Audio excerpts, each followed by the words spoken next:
Great, Cohen. Welcome to the show. Oh, thank you so much. This is awesome, and it feels like a long time coming. Even though I know you were probably the first listener to reach out for the Slycast, so it's cool Really? that you're As your you've first suited up. stalker. That you've suited up and joined the network. The network's been a lot of fun. There's a show for everyone. Well, there is now. Now we have a Mel podcast. Yes. Yes, the show for intellectuals. Mhm. Anyway, Yeah. Craig, the podfather, the master of us all. I've taken a little dive. I haven't researched Lethal Weapon at all. I had to research your CV. Well, everybody knows you produced the Slycast. Most of us know you produce Conversations at Jackrabbit Slim's, Yeah. which is your show about Tarantino. Love that show, by the way. Oh, thank you. People might not know you had a podcast called Big Screen Book Club. What can you tell us about that? Yeah, Big Screen Book Club was one of my favorite concepts, but very, very time consuming. And as we all know, I'm not big on things that take a lot of time. But Big Screen Book Club is basically every episode I would take a movie that everybody knows and loves and then read the book or the short story that was associated with that movie and then bring on a special guest who's also watched and read the movie and have a discussion about it. And some of my favorite podcasting moments have happened on that show. I'm especially proud of episode 1, Die Hard, which people may or may not know is based on a novel called Nothing Lasts Forever. And there's a huge history behind that. Nothing Lasts Forever was a sequel to a novel called The Detective. Some movie buffs might remember a Sinatra movie from the 60s called The Detective, same book. We get into all of that on the podcast. Done a bunch of author interviews as well, which is always cool. Most recently, I spoke with Haywood Gould, who wrote the novel Cocktail, which became the pretty bad Tom Cruise movie. Aha. So yeah, I don't do a lot of episodes of that anymore, but there is quite a few. And I know on the Last of the Action Heroes network feed, I posted the Die Hard 1 and 2 episodes, as well as I believe the They Live episode I did with Sean Malloy from the Dolph Lundgren podcast. Yes, I definitely remember that one because I'm a big John Carpenter buff. So there was no book on Lethal Weapon then, huh? No, I think probably just the Shane Black script. Yeah, and you know what? I wonder. I know like the 80s were big on the novelizations. I don't know what it was like on your side of the world. Oh, same. Yeah, but those were, I think, and somebody explained it to me. I think it was, not to name drop here, I believe it was David Morrell when I talked to him for the anniversary of First Blood Part 2 a couple of years back. And he talked about writing the novelizations of Part 2 and 3. Right. And we kind of went down the road where I asked why they don't do novelizations anymore. And he basically explained that it's because of the sort of explosion of the home video market, that prior to home video, you'd see the movie in the theater and then that would be it. So in order to sort of get people to keep your movie on their radar would be to read the novelization, and novelizations still come out, but nowhere near as often as they used to. So only women read and write these days. Yeah. That's and they're not much into novelizations of action movies, I suppose. Okay, so that was the Big Screen Book Club. Then there was this Camel Clutch Cinema. Yeah, that was actually my first foray into podcasting. That predates Slycast, and I did it with a buddy of mine, Guy Hutchinson, who actually does a podcast called Drunk on Disney. And awesome name. Yeah, it's a fun show, especially if you're into the theme parks and Disney in general. But the concept behind Camel Clutch Cinema, and I believe we did 80 consecutive weeks, which is amazing. So every episode for 80 weeks in a row, we had new content up for people, which blows my mind now. But the concept behind Camel Clutch Cinema was every week we would talk about a movie that had a wrestler in it or featured pro wrestling. Right. So, for example, our first episode was The Marine with John Cena. We covered No Holds Barred with Hulk Hogan. Like I said, we did over 80 episodes. I believe the last 2 we did might have been Spectre and Guardians of the Galaxy. For the wrestlers get way too many parts. Well, especially now, we'd have plenty of material now. I know we got towards the bottom of the barrel as the show wrapped up, but Camel Clutch Cinema was a really, really fun show, and I'm really proud of that. And that, if you Google it, that feed is still active. So wow. So So potentially we could collaborate on Daddy's Home 2. John Cena stars in that one. If you really wanted to. One of his better performances, in my opinion.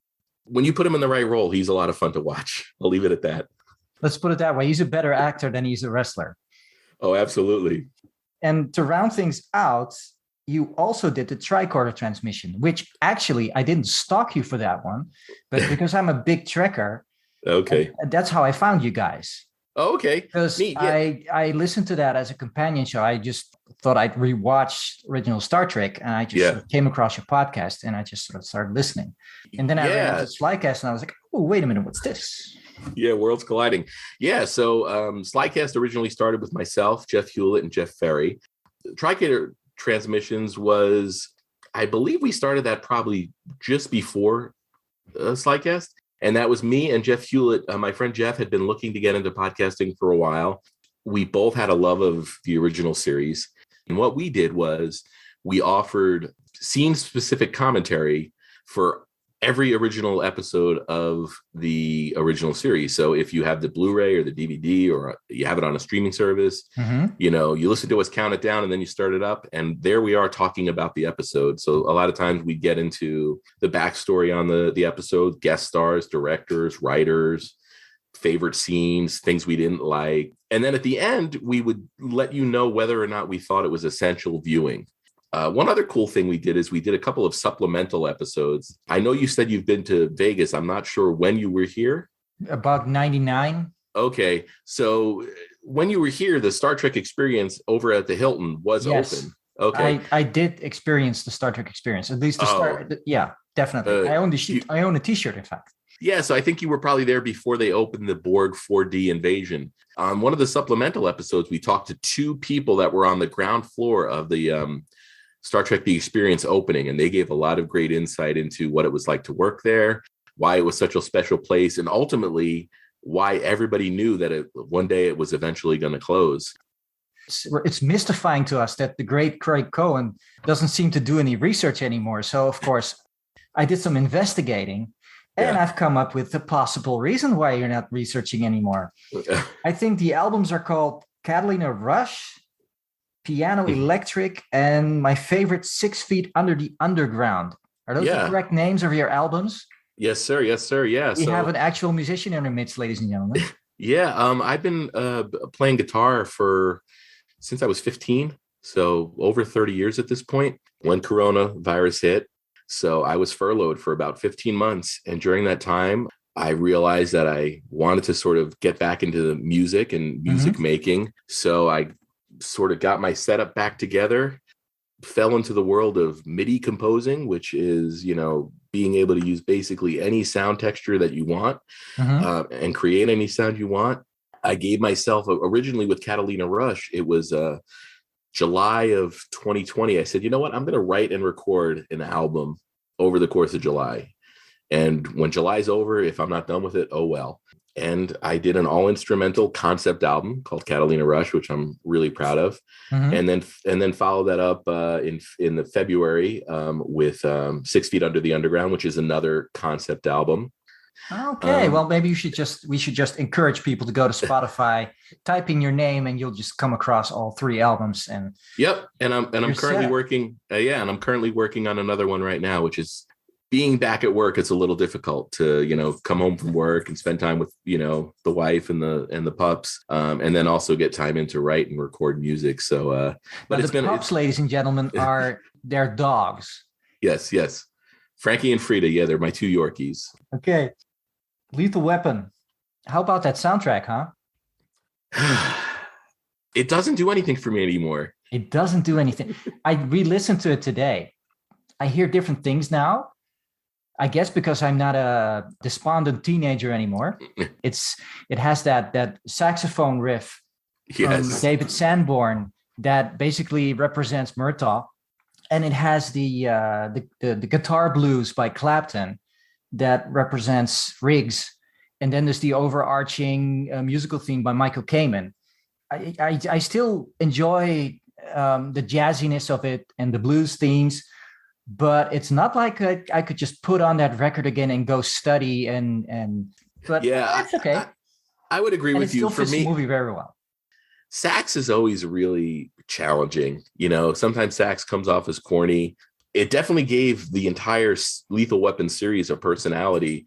And it's also always exciting when you get like non-soundtrack people doing soundtrack work. Of course, Michael Kamen was a brilliant composer, but you bring Clapton into the mix doing his bluesy stuff, and then Sanborn. It's definitely an essential part of this movie. If you strip it away and just have the orchestral aspect, it's not the Lethal Weapon that a lot of people know and love. No, especially not the first one, because it needs that saxophone and it needs those couple of blues tones. It just needs it. Mm-hmm. Especially because the first Lethal Weapon is the good one. And it's also the darkest one of them all. It's Shane Black. Because he's just depressing, isn't he? There's a lot of people that would write Lethal Weapon and then only be known for Lethal Weapon, but then he's gone and done stuff within the last 10 years, or 15 years, Kiss Kiss Bang Bang and The Nice Guys. We won't talk about his Iron Man movie. No, and I hate him for Predator. Or his Predator movie. Him for that. Yeah. He's overshadowed his Lethal Weapon work with the work he's done since then. And it's pretty remarkable because you don't really hear about guys like Steven D'Souza anymore. There's all those guys in the 80s that were either writing scripts or doing polishes thing. Basically all the guys involved in Lethal Weapon. In Die Hard. But Shane's been able to sort of, he directs now. And like I said, when he misses pretty gloriously. But when he hits, he hits.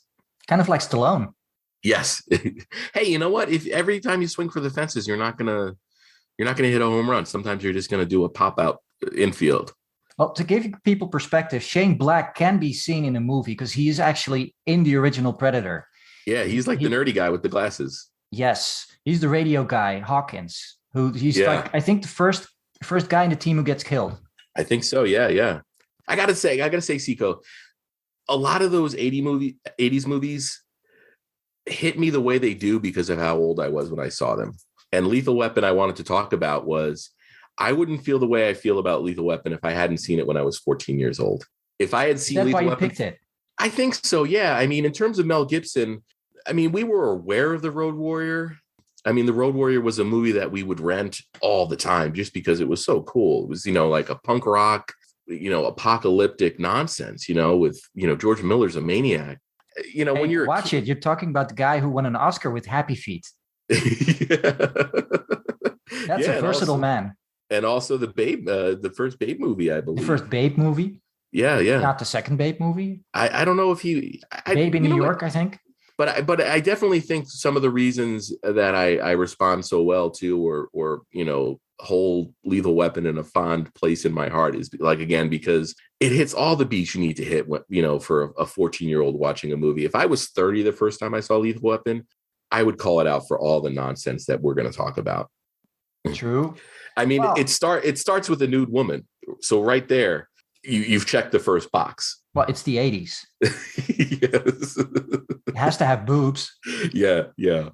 That's to have the fun of the 80s is you're always going to get boobs no matter what. Yeah. Inevitably. You can tell it's the 90s when there are no more boobs. Like Forrest Gump. Yeah. How badly was that scene ripped off, right? Yeah.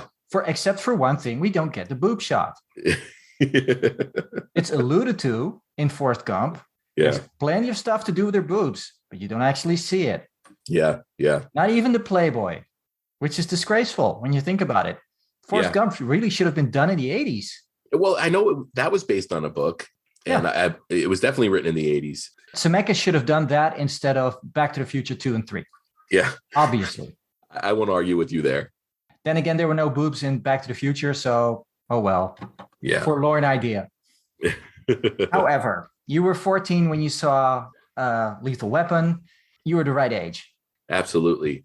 And I do want to talk about that opening scene a little bit because in the sort of CGI generation of filmmaking, I think we take a lot of things for granted. We see that's a person falling off a building.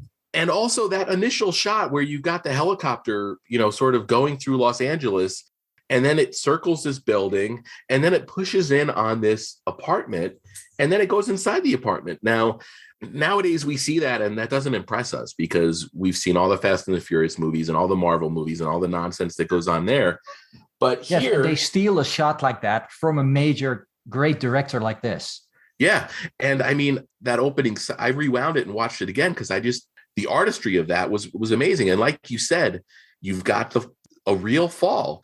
And then you've also got the camera. You got like a POV shot of the tumble where I guess they just dropped the camera. I mean, I don't know. Like, there's a lot of stuff there. I should go back and listen to the commentary track and see if Donner talks about it. That's another thing I love about watching films from this era is you had to figure out how to do stuff. You couldn't just create it with ones and zeros. Optical effects were a thing.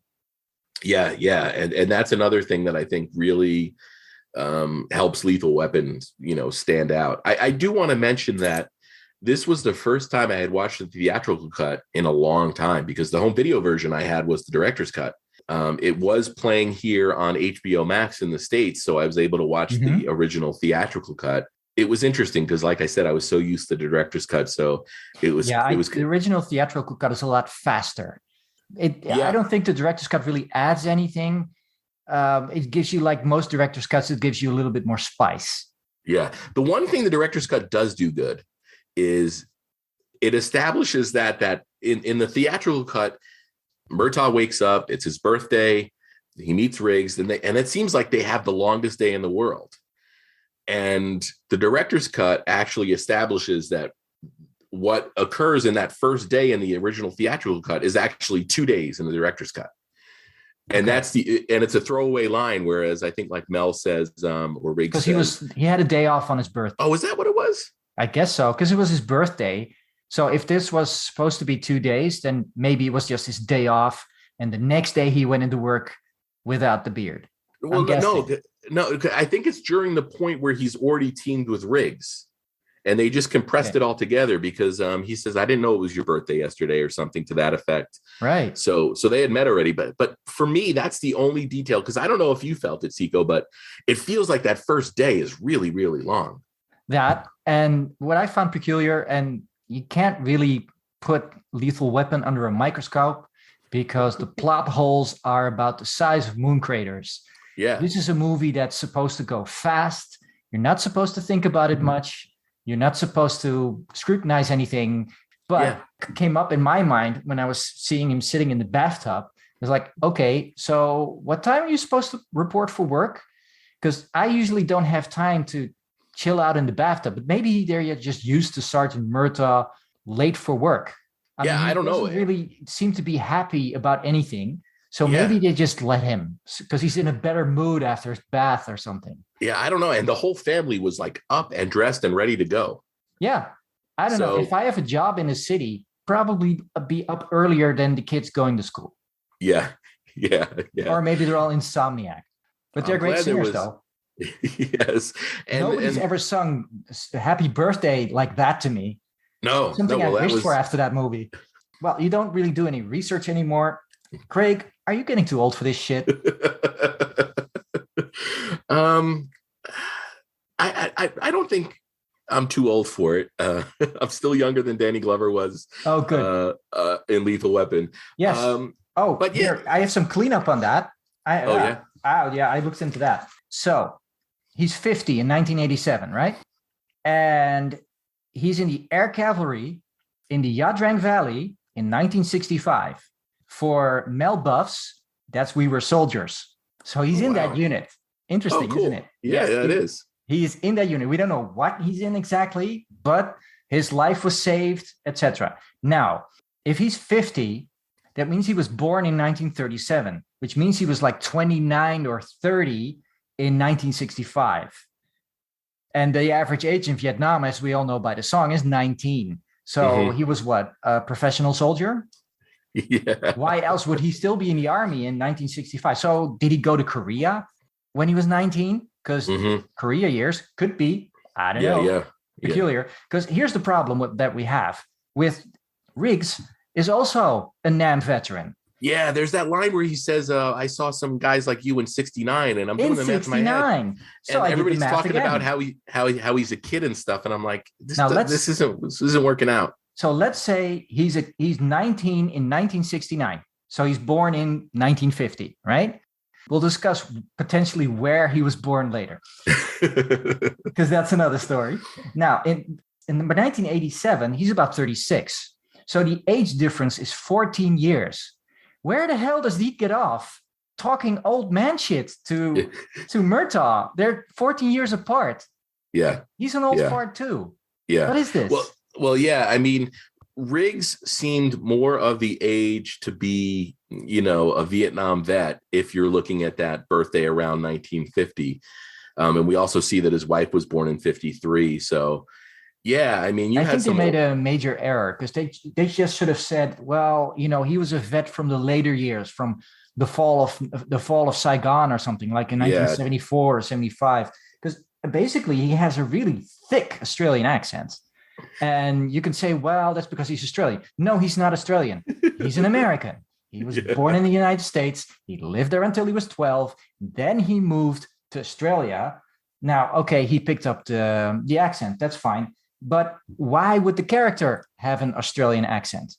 And to make it worse, in the TV show, which I don't know, is that canon? We don't know. But in the TV show, Riggs is a Texan and about a foot shorter. So well, let's forget the TV show because it's been canceled anyway. Yeah. But my idea on Riggs with his Aussie accent is that Anzac, which is Australia, New Zealand, served in Vietnam, right? After the United States left, they didn't leave, but after the main army left, basically the Korean army, the British army, the Australian army, and the New Zealand troops took over positions of the United States filled with draftees. So technically, he could have been like an Australian military advisor, because that's basically what the Australians were doing. They were like training South Vietnamese military in basically recon techniques. So he was a kind of a LARP unit, and makes sense because he was a sniper. They don't really explain, but he's sort of a sniper because he can make this really difficult shot at 1,000 yards, yada, yada. He's Chris Kyle, basically. Yeah. Who actually did make those shots and killed a whole bunch of people. Yeah. More than anyone else, apparently. Mm-hmm. Yeah. So that would be my explanation. But again, I'm pondering this way too hard to an extent Donner never planned on. Because I think Donner was kind of old school in the terms of, well, nobody's ever going to see this movie again. He really wasn't into the VHS thing. He didn't think he was making a movie that people would watch 50, 100 times. Because I've watched it 50 times at the very least. Yeah. I think, again, it's one of those things where it's like, hey, you're watching a movie, deal with the accent. Yeah, don't worry about it. It's just there. Yeah. You mentioned Sniper, which wants me to sort of bring up one of the director's cut scenes, which I'm not sure if it was in the bunch of deleted scenes that you watched. It's in the deleted scenes. I think I know what you're referring to. It's really a bad sequence. It's Riggs gets called to the scene of a guy who's firing upon school children, and this is prior to meeting Murtaugh. So exactly. we sort of get like Murtaugh doing his thing and Riggs doing his things before they meet up in the director's cut. Right. And I don't know if this scene was sort of included to show how mentally unstable Riggs was, but he asks how good of a shot the sniper is, and they say, oh, he's not very good. So Riggs basically walks into open view of this sniper, lets him shoot at him, and then takes him out with his, 45 or his 357 or whatever. Now he has a 9mm Beretta. Okay, either way, it actually shows that in the movie because they brag about their guns. That's old. That's old man versus young kid. Yeah, like, Murtaugh uses the 6-shooter. Yeah, he uses the 4-inch or whatever that. What is that? A 38 or something? Yeah, it's a Beretta versus a sniper rifle though, and as ridiculous as this movie is, that scene was ridiculous because this guy, like, you see the shots land at like right at Riggs's feet. Like, this guy could have just took a beat on him and put him in the chest, and then we don't have a movie. What was he shooting? Rubber bullets or something? I have no idea. Again, I don't know if this was sort of to illustrate how mentally unstable Riggs was, or if he had, sort of suicidal tendencies, and he saw this as an opportunity. Like, hey, if this guy takes me out, he takes me out. But that's another thing they play with in the movie. And I've never actually sat down and read Shane Black's original script. I don't know how accessible it is. The Riggs character in general, he's dealing with the loss of his wife, and Murtaugh's debating whether or not he's crazy or not. And but then you get to the nitty gritty, because that's really the hook that draws you into Lethal Weapon. It's not that he's this like superhero soldier turned policeman. It's because he's completely suicidal and mind-blowing suicide scene in it that he really that has no place in an action movie. No, and I think that's what makes this movie. I own all the Lethal Weapon movies, so that's what sets this movie apart from the rest of the series. Is exactly the Riggs character is almost completely different in the sequels. It's still Mel Gibson, but the character itself is completely. It's a different guy. Yeah, he's cheerful. He must have been on Prozac or something. Maybe. I mean, he was seeing. Well, maybe he stopped resisting the shrink. Yeah. That could be it.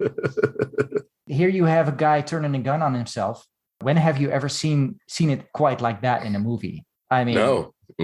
From what I gather, even Mel Gibson wasn't on board doing it. It's in the director's commentary that Donner explains that, yes, we had that scene prepared and ready to go for whenever he was ready to do it. And at some point, Mel Gibson went to Donner and said, okay, I'll do it. And then it's like the last day of shooting, and then he just did it. And it's probably some of the best acting he's ever done. And Mel's a decent actor. He's won a lot of awards. It's something people sleep on, considered more of a great director than he's a great actor. But I mean, this was a classically trained actor, drama school in Sydney, and he did plays, and he's done Hamlet as a movie. Yeah. I mean, this is no slouch. So this was a scene he really got his teeth into. Yeah, I mean, you definitely, as an actor, I'd imagine you really need to tap into something there that is probably hard to do because it's going to screw up the rest of your day. I'd imagine, you have to get somewhere mentally where you can sell it in your eyes. And I mean, it's a completely, as Jeff Hewlett used to say on the Slycast all the time, it's a great nonverbal performance. Exactly. And, it does end with that line where he talks about how much he misses his wife.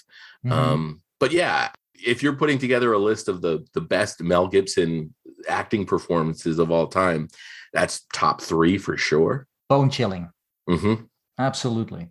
So is he still suicidal at the end of the movie? There were a couple of things about that I just didn't understand, because thematically, he and Murtaugh, they go through the same story in the sense that Murtaugh is going through a midlife crisis and he's miserable and maybe he's questioning himself. Towards the end of the movie, he's twice the man and twice the cop he is compared to the start. And it's the same with Riggs. Riggs starts in basically on a drug bust going bad. The whole situation is kind of insane and basically a suicide by drug dealer. Yeah. Right? Anthony Kiedis' father. Yeah. Yeah. And yeah, amazing, isn't it?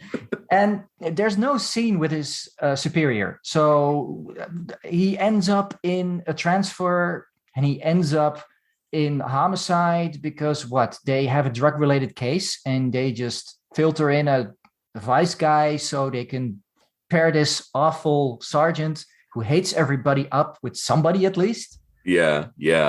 That's definitely one of the things the movie doesn't really, just go with it. Yeah.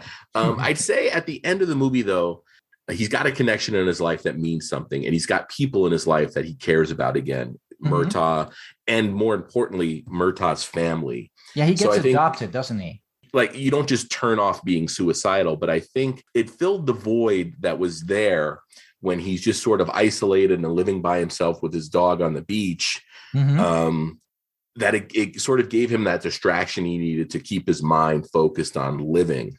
One thing I did want to point out, I don't know if this was included in the deleted scenes, but there's a whole through line in the director's cut where he's picking up prostitutes, not to have sex with, but to come back to his house or his RV and watch the Three Stooges with.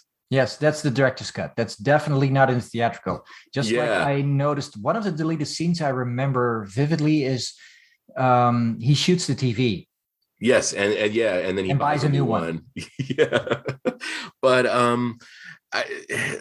you can understand why that stuff was taken out, and you mentioned earlier that the theatrical cut is the superior cut of the film. But it's just weird, you can sort of you almost wonder how much more of that Shane Black sort of had in the script to sort of really define this complex character that was Riggs. But again, I think I suspect that a lot of the plot holes are because they did a rewrite of the script. The guy who Okay. does all the other scripts, so they redid it, and I suspect they just glossed over the plot points and said, "Well, it'll work. We'll make it work." Yeah. Because Yeah. this is basically a fairly low budget affair. Oh yeah. Yeah, because one of the things I noticed about how they shot stuff was that I mean, a lot of the dialogue and the exposition takes place in cars. Did you Mhm. notice? Yes. They're Yes. just in Yeah. cars and they're So just your jacking, coverage is limited. Yeah. right? They're really driving. That's one of the It- things I noticed. They're really driving. This wasn't rigged or any. Normally you're being you have this pulled fake or car and yeah. but this was real. They were really driving, which is peculiar when you think about it. But it's also dirt cheap. Yeah. Yeah. No, I'd agree. And this is one of the, I think, funnest aspects of watching this movie is really seeing Donner's craft on display. Yeah, That dude knew what he was doing. He had yeah. a long history. He started out in TV in the 50s. This dude knew how to shoot. He knew every And gimmick. yeah. And again, I think that's I don't want to seem like I'm bagging on modern filmmaking because there's plenty of modern films that I enjoy. But again, this wasn't something that was put together in the editing room. This was a Yeah. guy who constructed his shots. He knew what he was doing, and it all fit together. And it's really Mhm. it's a fun movie to watch just visually. You can turn the sound off on this movie, and Yes. you're going to have it's going to keep your attention. You'd miss the soundtrack, which is awesome. Sorry, Greg. It's just good. Yeah, this movie goes places. That's definitely true.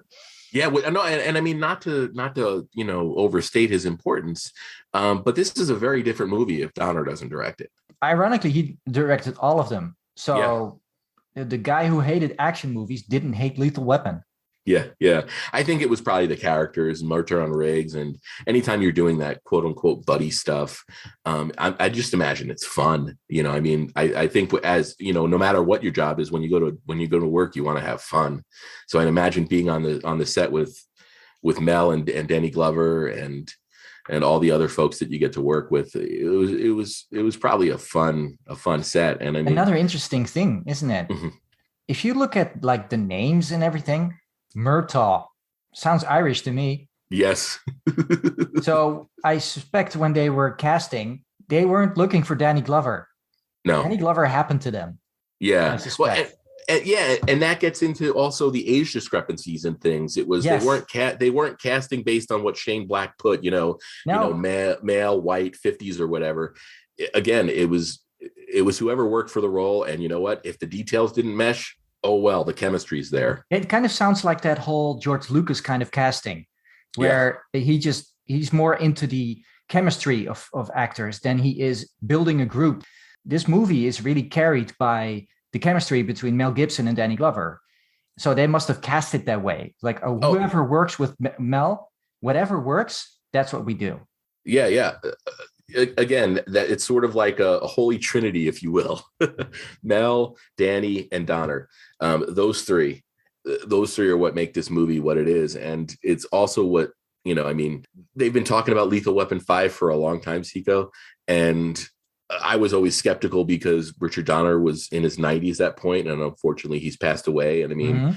I can't imagine it's easy for a 90-year-old man to make a movie. They're very demanding days, especially filming an action movie. But now that Donner's gone, I know they've talked about sort of making it with. Well, on the IMDb page, it says that Mel's directing. Yeah, Who would but be again, the obvious choice, really.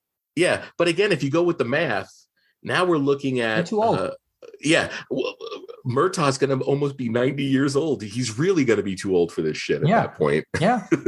How lethal are their weapons now? Yeah, there's really a point, and unfortunately, we're in a time period where like nostalgia is hitting really hard. Member And it's berries. bringing back properties that people know and love, and if the math behind it doesn't work, oh well. Well, they could de-age. They could. I mean, it worked in The Irishman, but is there really an audience for a Lethal Weapon 5? Good question. I mean, Because I don't. you'd have to repackage it, and with current sensibilities, I don't think a movie like Lethal Weapon would work. Yeah, People would complain about it too much, yeah. And again, which is a shame because it's fun and it's fun for good reason. And I'm not sure. again, and you have to work in an 85-year-old Murtaugh. Like, what universe is he still involved in law enforcement? I mean, a 70-year-old Riggs. I mean, first of all, Riggs, they would both be like really, really, really, really, really retired. Yeah, well, especially in law enforcement world. I mean, it would be murder at the golf course. Yeah. Yeah, maybe they were in a retirement home. But again, like for me, like you watch Riggs in that first Lethal Weapon, and you say, oh yeah, this is a guy that's not going to live to see 50. That's the whole point of Lethal Weapon. Yeah. And again, I've talked about that's why when he's on a roof with a jumper, yeah, he cuffs himself to the jumper and just jumps. And that's a cheap scene. That's the only scene that I give Donner a hard time for, because they don't give you any indication that there's a huge stuntman, inflatable there waiting for him. It's a cheat. I still love that scene, and I forgive everything about it, because there's actually an extended part, and the extended part is just boring to watch, whereas the original is thrilling, and it's both funny and it's surprising, and it puts you on another level with the insanity of one Martin Riggs. Yeah. The next scene, I think, is the best scene between Danny Glover and Mel Gibson. When they go into that store that's under construction, and exactly. Yeah, Murtaugh just tests him. He says, "You want to kill yourself?" Yeah. And he goes, "Yeah, put it under the chin," and then he actually pulls the trigger, and he catches Murtaugh just barely catches it, and the hammer hits his finger, and oof. Yeah, no, that is a pretty amazing exchange between the two of them, and I love how unhinged Riggs is when he's up on the roof there with the jumper. But yeah, for me, it's like he does these little things in that scene. He gives like these little looks where, especially where he telegraphs, when he gives him the cigarette, and he gives him that looks like, I got you now, and he's like he's cocking for it, and then he just goes into psycho mode. That guy played the role really well too, because you could tell this was a guy that was doing something for the attention. He didn't have any intent of really jumping. It was more a cry for help. He was just on the roof because he wanted his wife back, or he wanted his job back, or executive who got fired from a movie lot or something. He almost starts crying. That adds to the humor of the whole situation, that he's actually up there with a really suicidal person.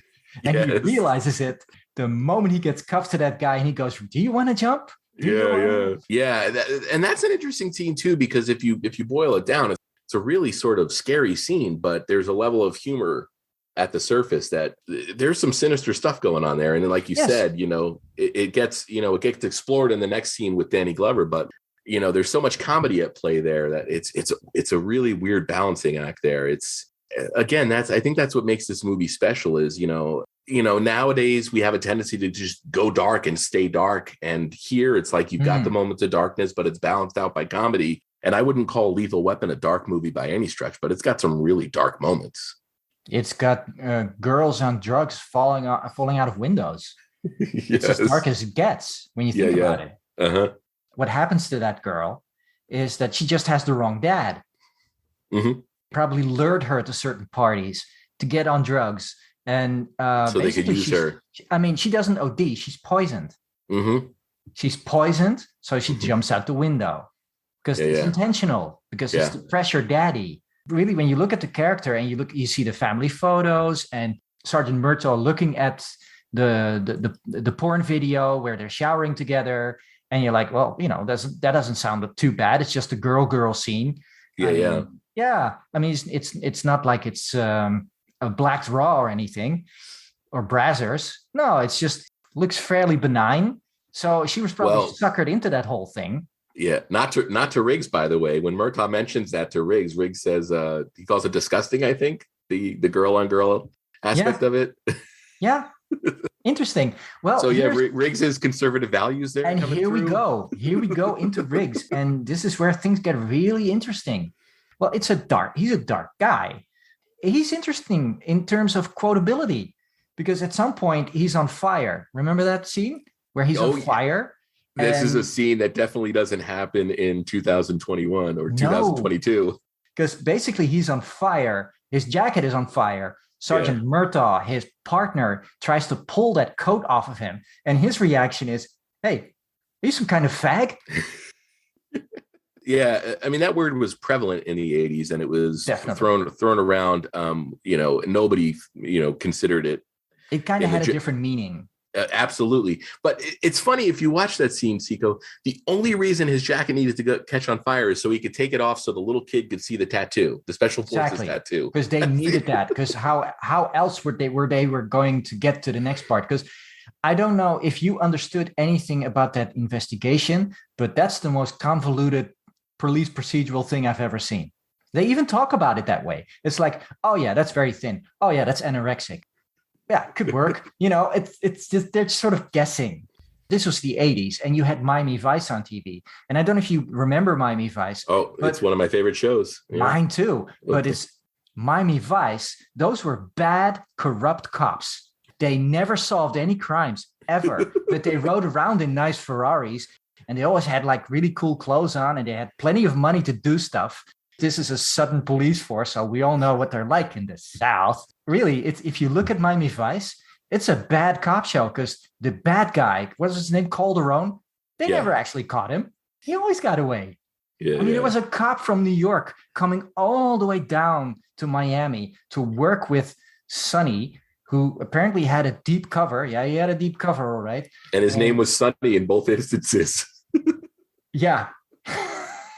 Awesome show. Such an awesome show. But what bad cops they were. And this was the height of Miami Vice, right? This is 1986, 1987, 1988. Everybody was watching Miami Vice. I'm not kidding. People don't understand this in this age of streaming where you just binge something. No, Miami Vice was on once a week at a specific time, and you were waiting all week to watch that show. Yeah. Miami Vice is a complete great example of style over substance, and I'm completely fine with that. Me too. You were getting cool cars, cool fashion, cool music. Most importantly, probably. What the original pitch was, MTV Cops. That says it all. Great synthesizer music. Right? Oh my God, right? Jan Hammer. I own that complete. I think they put out like a 3 CD set. I want to say a couple years. I was going to bring that up. I suspect Jan Hammer influences. Yeah.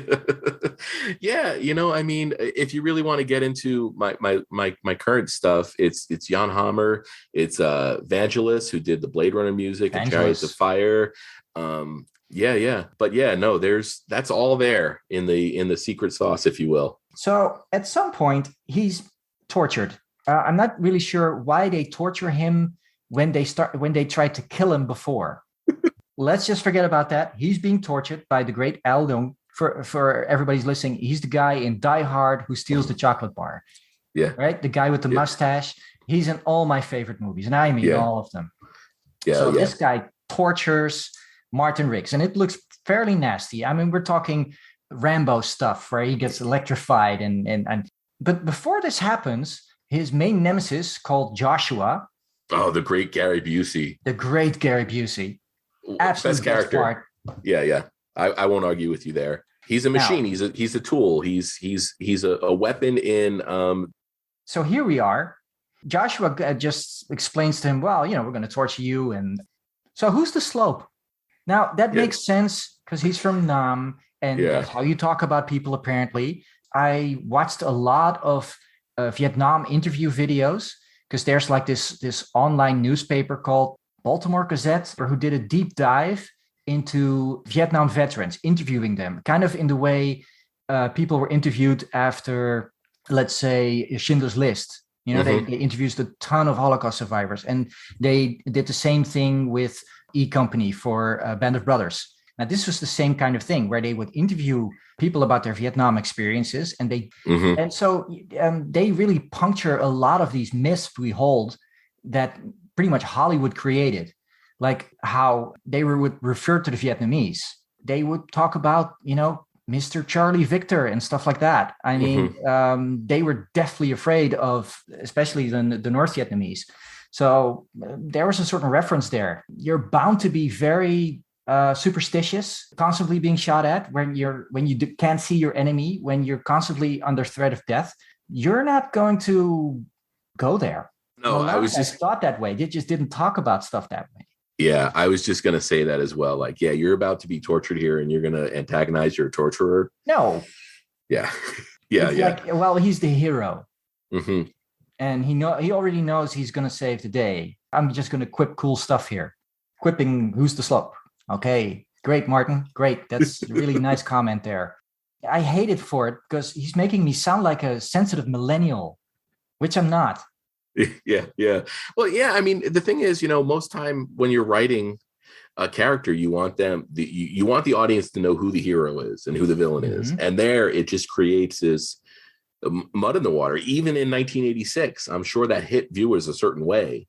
As a 14-year-old, that sort of just rolled off my back. I probably didn't even process it. You heard it often enough. It was almost a trope. Yeah, yeah. You had all those Vietnam movies back then. Everybody was a dink and a slide and a zipper and a slope and all that stuff. It didn't mean anything. It didn't mean anything to you. Yeah, yeah. But I again, that's and this how you refer to as the enemy. Yeah, and again, this gets back to if I was 30 years old watching Lethal Weapon for the first time, I'd be like, wait, this is the hero. This is the guy we're supposed to be rooting for. Oh, what a nice guy. Yeah. But again, this sequence is all about a 14-year-old viewer seeing this guy who's in a completely dire situation, using his body after he's been through this incredible electrocution torture, where Al even says he doesn't know anything if he, nobody can take that kind of punishment. He was stung like a bird. Yeah, he's still able to disable this guy with just his legs. For a 14-year-old, that's all you need. Total badass, action. And it was expected because Jean-Claude Van Damme was coming up. Arnold, you had Stallone. We'd had a decade of Chuck Norris. We'd had Charles Bronson. They were doing stuff like that left and right. So it was almost expected.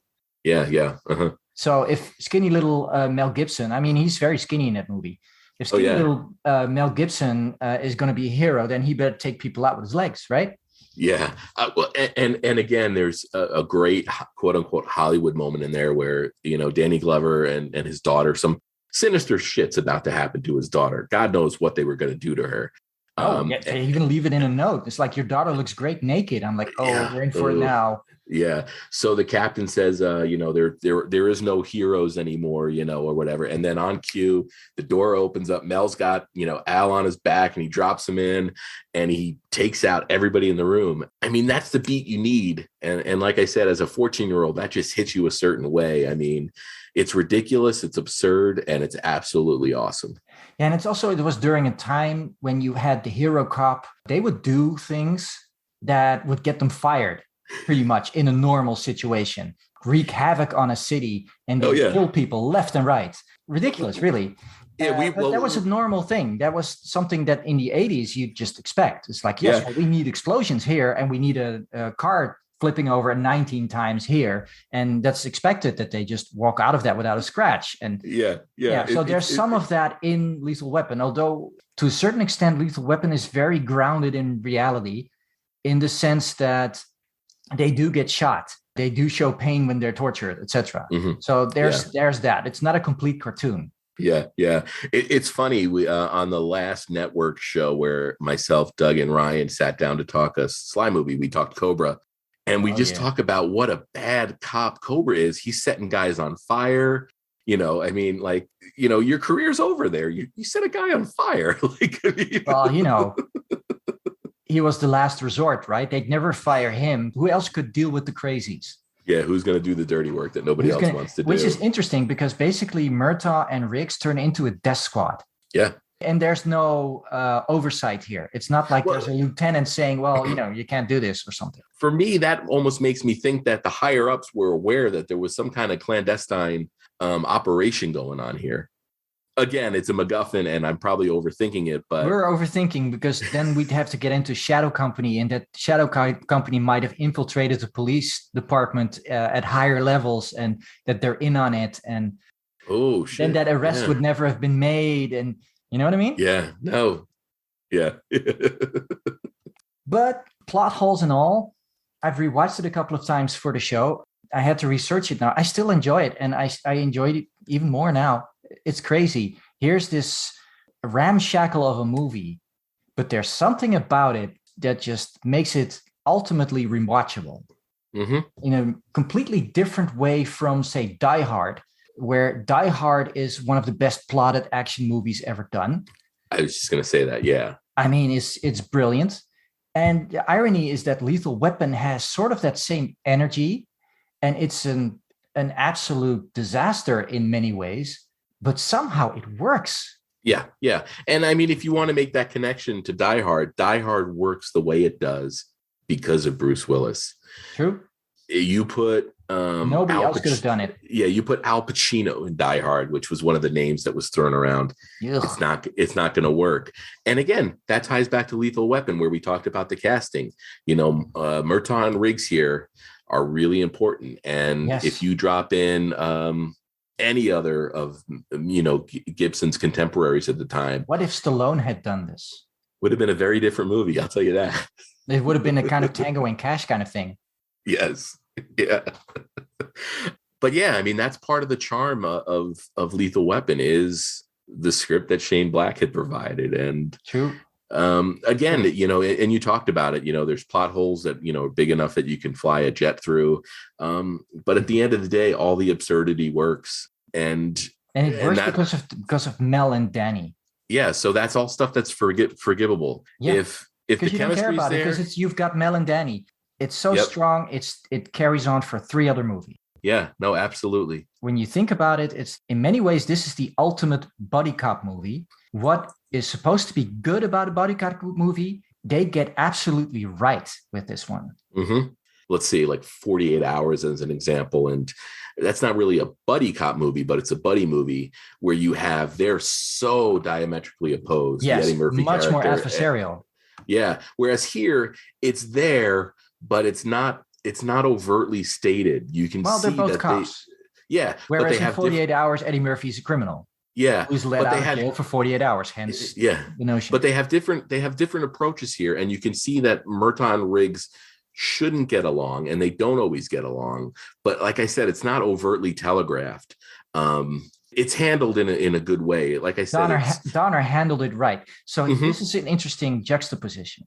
Yes. Uh-huh. If Donner had directed 48 Hours, that would have been a dramatically different movie, probably with much better chemistry, or different chemistry, I should say.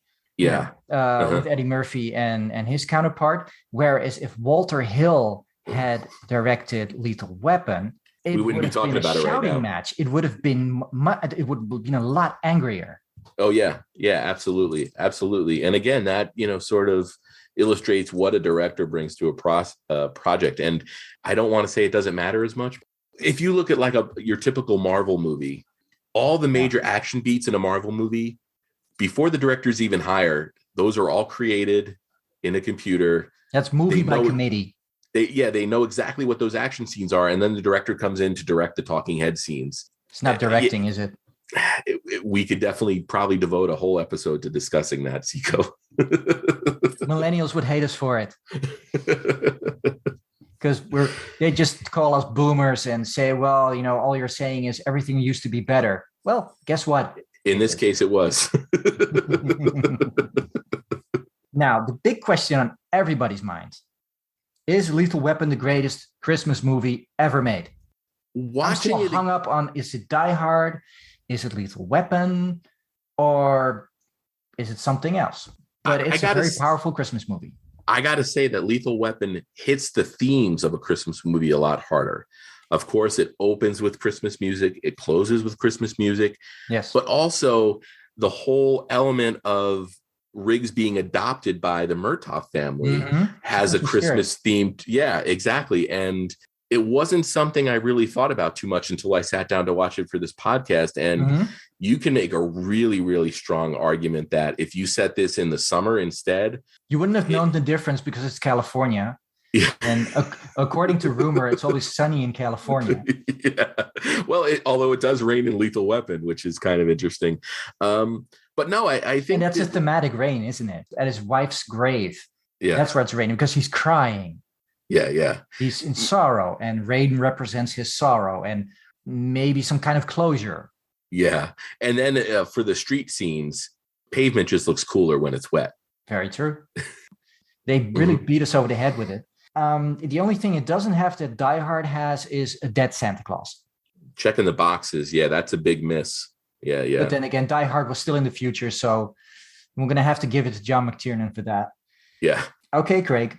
Thank you so much for being on my podcast. It's been such an honor to have someone of your stature on my novice little podcast like this. I mean, just look at the things you've done. It's incredible. Well, you're very welcome. First of all, it was a privilege to come on and talk with you. I know you've put a lot of work into putting this podcast together, and I know you've already got a couple of episodes in the can that are going to be, I believe, debuting as of this recording in like the next 2 weeks or something on the excitement is building. The network. So yeah, just growing day by day, and I know your show is going to be a great addition, and it was true honor for me to be invited on, because I always enjoy doing as little work as possible and letting somebody else steer their ship, where I just answer questions. So this was a lot of fun. I was able to just, wake up, walk the dogs, brew my coffee, and come up and talk Lethal Weapon with you. Yes, well, that's how I sold it to Ryan. It's like, look, I'm gonna, whatever happens, it'll be good, because I'm gonna have Craig on, and I'll do all the research and I'll do all the editing, and all we have to do is just let Craig do his thing, because we all know the guy should really be in radio. Oh my goodness. You're too kind, Tico. I really appreciate that. And I really appreciate the value you think I bring to podcasting. Well, it goes without saying. And okay. We'll see you again for next season when we cover Machete with Mel Gibson. I can't wait. That is another, Robert Rodriguez is a true 80s inspired filmmaker. Yeah, that's going to be a blast talking about that movie.